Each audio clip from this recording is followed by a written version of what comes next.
Hello friends, स्वागत है stock news Bharat में। अगर आप मेरे चैनल पे पहली बार विजिट कर रहे हैं तो सब्सक्राइब करें ताकि आपको लेटेस्ट इन्फॉर्मेशन मिलता रहे।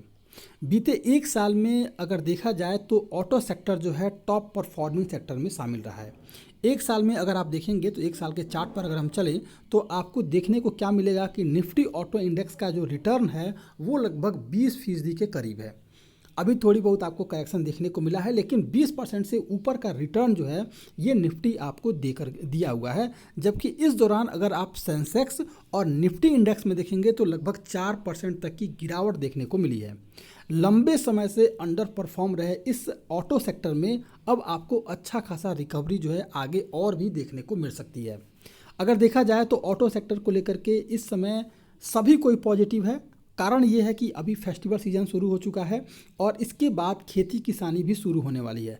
तो आपको अब ऐसे ही स्टॉक को पिक करना है जिससे कि एक तो खेती किसानी जुड़ा हुआ हो जिस कंपनी से, और दूसरी बात यह है कि जहां से आपको 4 व्हीलर या 2 व्हीलर की डिमांड ज़्यादा होती है उन स्टॉक को आपको अब खरीदारी करनी है। आपको लगभग आने वाला महीने तक जो है यानी कि पूरे अक्टूबर की बात करें तो पूरे अक्टूबर में आपको लगातार इनके स्टॉक में तेज़ी देखने को मिल सकती है। कौन कौन वो स्टॉक हो सकते हैं उन पर हम आगे चर्चा करेंगे, लेकिन सबसे पहले अगर देखा जाए तो अगस्त महीने में ऑटो सेल्स के जो आंकड़े आए थे उसमें रिकवरी साफ दिखाई दिया था और लगातार जो है हमें उनमें जो है ग्रोथ देखने को मिली थी। कमर्शियल व्हीकल सेगमेंट में भी अच्छी ग्रोथ हमें देखने को मिली है। वहीं अगर बात करें पैसेंजर व्हीकल की तो पैसेंजर व्हीकल की डिमांड भी काफ़ी मजबूत हुई है। इसके पीछे का रीज़न आपको पता ही होगा कि कोरोना था और कोरोना के कारण जो है जितनी व्हीकल थे या फिर सभी गाड़ियां बंद थी, तो अब उसके बाद से एक डिमांड इनकी बढ़ी है और उसके बाद से लगातार बिक्री इन गाड़ियों की हो रही है। पीवी वॉल्यूम में डबल डिजिट ग्रोथ आई है जिससे कि अब प्रोडक्शन भी पहले से ज़्यादा बढ़ा है। 2 व्हीलर वॉल्यूम भी ग्रोथ लगातार बढ़ा हुआ है और ये पॉजिटिव है। वहीं अगर देखा जाए तो खेती किसानी सबसे ज़्यादा इम्पॉर्टेंट है और इसमें जो है आपको लगातार वृद्धि देखने को मिल रही है। इसके पीछे का रीज़न ये है कि ट्रैक्टर सेगमेंट में भी उम्मीद से बेहतर ग्रोथ रहा है और फेस्टिव सीजन के चलते जो है ये डिमांड और बेहतर होने की उम्मीद है। फाइनेंशियल ईयर 2023 की बात करें तो पीवीएस वॉल्यूम ग्रोथ जो है लगभग 26% रहा है और सीवी में जो है लगभग 20%। वहीं अगर देखा जाए तो आपका 2 व्हीलर का जो ग्रोथ हमें देखने को मिल रहा है वो लगभग 14% रहा है। वहीं अगर ट्रैक्टर का देखा जाए तो ट्रैक्टर में हमें लगभग 3% की ग्रोथ देखने को मिल रही है। आगे अगर बात करें ऑटो सेक्टर के बारे में तो 2022 में ऑटो सेक्टर में जो है अच्छी रिकवरी देखने को मिली है। इस साल जो है ज़्यादा प्रमुख कंपनियों का रेवेन्यू ग्रोथ जो है डबल डिजिट में रहने का अनुमान है और उनमें जो है लगभग 10 से लेकर के 12% का ग्रोथ आ सकता है।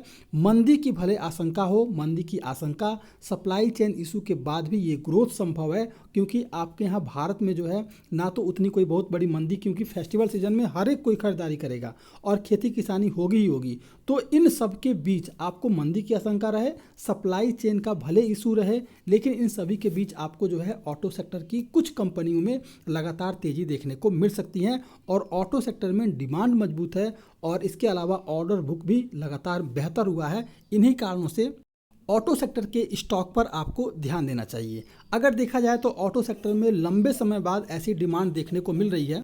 अगर देखा जाए तो इसमें आपका 4 व्हीलर्स और 2 व्हीलर्स में डिमांड जो है काफ़ी मजबूत है। पैसेंजर व्हीकल के साथ कमर्शियल व्हीकल में भी रिकवरी आई है। ऐसे में उन सभी कंपनियों को ज़्यादा फायदा मिलने की उम्मीद है जो मजबूत कम्पिटिटिव पोजीशन पर हैं। तो आपको सबसे पहले ये है आपका मारुति के स्टॉक में आपको खरीदारी करनी चाहिए और लगभग इसके स्टॉक में अगर देखा जाए तो लगभग 9850 रुपये के टारगेट के लिए इस स्टॉक में निवेश करें। अच्छा खासा रिटर्न आपको दीपावली तक तो मिलता हुआ दिखाई दे सकता है। अगर देखा जाए तो इस समय अगर इस कंपनी की बात करें तो मारुति ने एक नई गाड़ी लॉन्च की जिसका नाम है ग्रैंड विटारा। इसकी कीमत जो है मार्केट में अनुमान के मुताबिक ही रही है, जैसा कि एक्सपर्ट सोच रहे थे कि इतना इस गाड़ी का रह सकता है और इस कंपनी के इस ग्रैंड विटारा की जो है डिमांड इस समय मार्केट में काफ़ी बेहतरीन है। अगर देखा जाए तो मारुति की जो ऑर्डर बुक है वो काफ़ी मजबूत है और इस नई गाड़ी की बिक्री शुरू होने से जो है मार्केट में शेयर में बढ़ोतरी आपको संभव है। अगर देखा जाए तो इस स्टॉक में आपको मैंने पहले बताया है कि 9850 रुपये के लिए इस स्टॉक में खरीदारी की जा सकती है। वहीं अगर देखा जाए तो मारुति की सबसे बेहतरीन बात क्या है कि इस समय फाइनेंशियल ईयर 2023 में जो है इस कंपनी का मार्केट शेयर बढ़ेगा और ये आपका हो सकता है 43 से लेकर के 45% तक जो है इस कंपनी का जो मार्केट शेयर है वो बढ़ सकता है।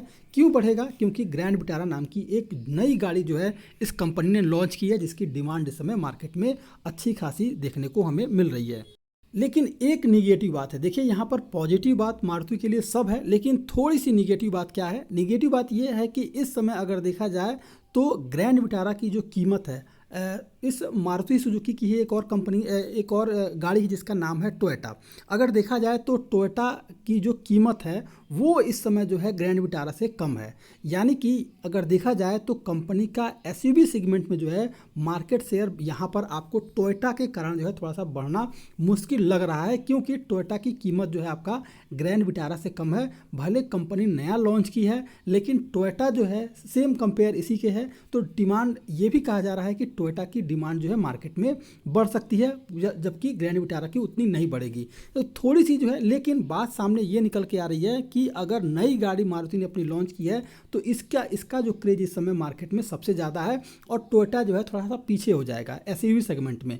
लेकिन ये भी एक बात सामने आ रही है कि कुछ जो इसके फंक्शन हैं वो लगभग टोयोटा से मिलते जुलते हैं, तो टोयोटा की डिमांड जो है मार्केट में बढ़ेगी, जबकि ग्रैंड विटारा की कम होगी। बस यही एक आपको थोड़ा सा माइनस दिखाई दे रहा है, बल्कि जो है हर एक चीज़, हर एक सेगमेंट इस कंपनी के लिए काफ़ी बेहतरीन है और उम्मीद है कि आपको जो है ये स्टॉक लगभग 8950 रुपये तक का टारगेट जो है आने वाले 9850 रुपये का जो टारगेट है ये कंपनी स्टॉक जो है आपको देता हुआ दिखाई दे सकता है।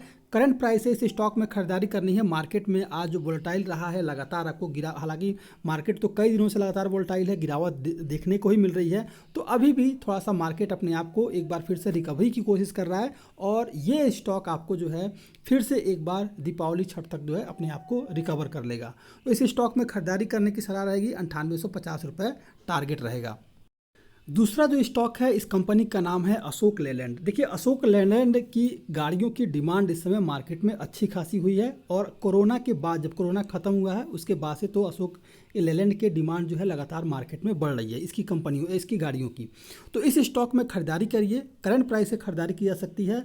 ये स्टॉक लगभग आपको शॉर्ट टर्म में 225 रुपये का टारगेट जो है अचीव करता हुआ दिखाई दे सकता है। अगर एक साल के चार्ट पर अगर देखा जाए तो ये स्टॉक लगभग 151 रुपये को तोड़ नहीं पाया है और 151 रुपये के करीब आ रहा है, वहीं से इसके स्टॉक में हमें करेक्शन देखने को मिल रहा है। लेकिन अब ये स्टॉक 151 रुपये को सस्टेन कर लिया है। आगे इसके स्टॉक में 151 रुपये को अगर ब्रेक करता है तो फिर ऊपर की तरफ का जो सपोर्ट मिलेगा वो लगभग 161 रुपये का मिलता हुआ दिखाई देगा, जो 11 मई 2018 को इसने अपना हाई लगाया था। तो आगे आपको जो है इसके स्टॉक में 161-162 रुपये का सपोर्ट दिखाई देगा। अगर ये 161 या 162 रुपये के प्राइस को तोड़ता है तो फिर ये आसानी से 225 रुपये की तरफ बढ़ता हुआ आपको दिखाई दे देगा। तो ये था आपका मारुति सुजुकी और दूसरा है अशोक लेलैंड। इन दोनों ही स्टॉक में खरीदारी करें, अच्छा खासा आपको मुनाफा इस फेस्टिवल सीजन में मिलता हुआ दिखाई दे देगा। अगर आप मेरे चैनल पे पहली बार विजिट कर रहे हैं तो सब्सक्राइब करें ताकि आपको लेटेस्ट इन्फॉर्मेशन मिलता रहे।